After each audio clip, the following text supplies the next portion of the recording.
Evening folks, this is BestInSlot with some pretty exciting, pretty interesting Jurassic World Dominion news. Now before we jump right into that, I do want to credit a few people very quickly. I want to credit RaptorChaser17 who brought us the original photos, Real News Hawaii who are really good at keeping up to date with all the filming and stuff going on in Hawaii, you know, not just Jurassic Park but Kong vs Godzilla, all that kind of stuff, and finally Jurassic Park Pod, i.e. Jurassic Park Podcast, and Tom, a great writer who works for them, whose article brought this to my attention in the first place. So you should definitely go follow all three of those people if you want to keep up to date with the latest in what's going on with Jurassic World Dominion filming. Now I've got a few different photos to show you and then the big photo at the end, so we're going to go fairly quick through the first few.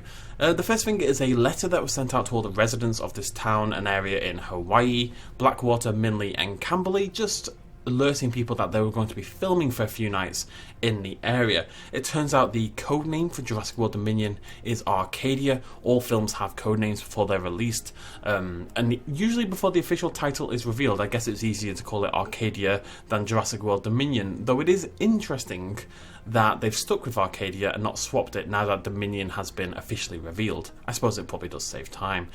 Also interesting that we're going to have nighttime helicopter flying. Of course, we had something very similar during Jurassic World Fallen Kingdom. One of the first set photos we got, sort of snuck set photo, was actually of the nighttime helicopter scene that takes place at the start of Jurassic World Fallen Kingdom. Is this a flashback to that scene, or is it something else entirely? We can speculate about that in a little bit. Now, we've got a few shots here. I'm not really that knowledgeable on cars. If any of you happen to be, especially old American cars, then feel free to let me know in the comments down below. But I do believe all these cars are old. All these cars are at least 40 or so years old, probably taking place in the early 1980s. There's a very good reason to believe that, which you'll see in a minute. But if anyone wants to confirm, you know, cars like that definitely look sort of 80s to me. Feel free to let me know if you happen to be good at that. This is, of course, a drive-in movie theatre. You can see all the cars are sort of set up here looking this way, and then in the top right we have our movie theatre, which would broadcast to all of them down there. There's no one in the cars. It seems they're setting up for a nighttime shot, because why would you go to a drive-in movie theatre in the middle of the day? We have a couple more shots like that, another one of the cars there, again not much to take from this, so that's a slightly higher quality shot. And we also have an image of what looks to be the ticket office / entrance for the movie theatre. You'd approach from the right hand side, drive down there. There's actually a person in there already, seemingly getting some shots. It looks like they're filming, and there'd be a ticket officer in there, and he would give you your ticket, or you'd buy your ticket and you'd go on in. Now, the big shot though, the exciting one, the crux of the video, is this one right here. This is the Skyline Drive-In Theatre, that's the name of the theatre they're filming. And this is of course all taking place in Jurassic World Dominion. We will see this next year. And during that theatre, what they're watching is The Thing and Death Valley, and that's important. So let's take a look at those two films. The Thing is of course John Carpenter's absolute classic, one of the best horror films, creature body horror films of all time. Death Valley kind of sucked, but it has a cool tagline and a weird poster, so there you go. But the interesting thing about these films really is that they were released on the same year, 1982. In case you wondered what 1982 looks like, that probably wouldn't help actually. They were both released in 1982.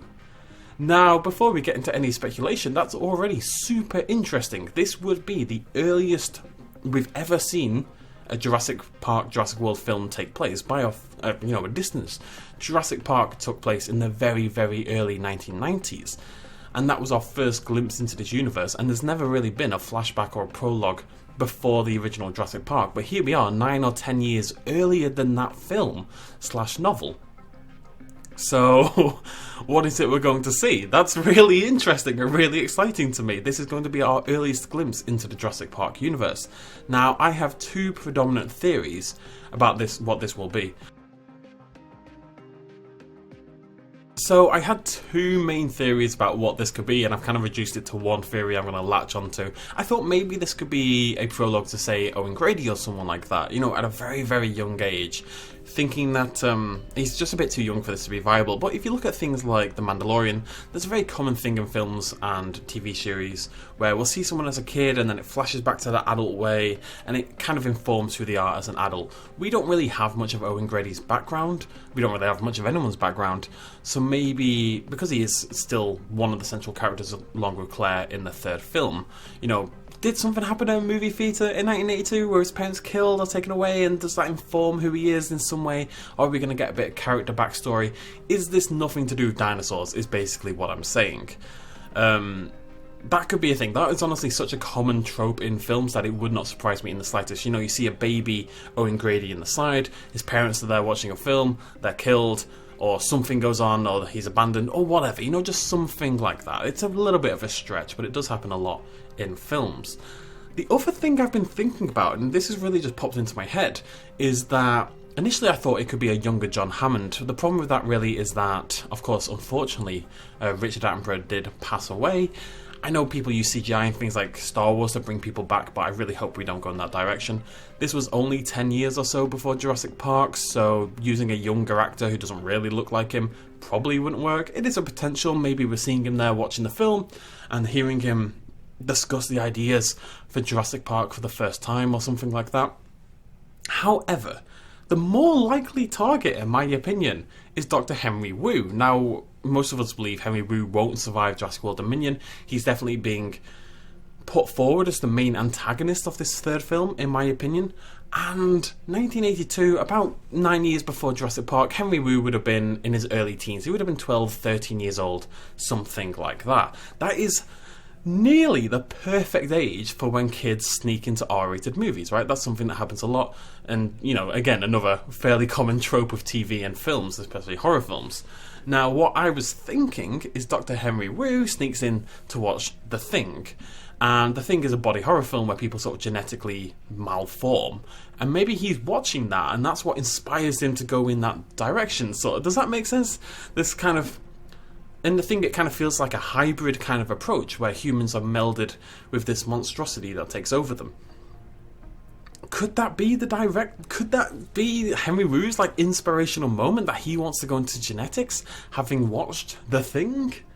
I don't know. Again, this is all speculation and all a little bit of a stretch if we're totally honest, but I don't think we're going to see an actual dinosaur. It is a prologue, it is before the dinosaurs existed, so it has to tie in somehow. Does it link in with a Jurassic World character?